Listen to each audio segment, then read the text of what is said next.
তালাক ইসলামের অনেক গুরুত্বপূর্ণ অনুষঙ্গ। তালাক কোরআনের একটা সূরা।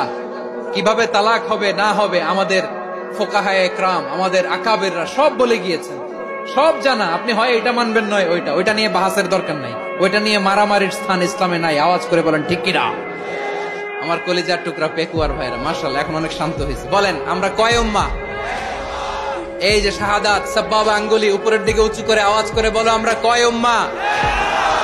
আওয়াজ করে বলো আমরা কয় উম্মাহ? মাশাআল্লাহ আমরা এক উম্মাহ, এক উম্মাহ আমরা। খবরদার, গোটা বিশ্ব আমাদের এই আঙ্গুলি দেখেছে, আমরা এক উম্মাহ। শুধু আমরা এক উম্মাই না, আমরা এসেছি এক উৎস থেকে। কয় উৎস? ফ্রম অ্যাডাম এন্ড ইভ, আদম এবং হাওয়া, উনার সন্তান আমরা। তার ছেলে মেয়ে থেকে, তার ছেলে মেয়ে থেকে, তার ছেলে মেয়ে থেকে আমি। তার মানে রাস্তাঘাটে এদিকে সেদিকে যাকেই দেখি সে আমাদের এই বিরাট পরিবারের কেউ না কেউ। চিল্লায় বলেন ঠিক কিনা?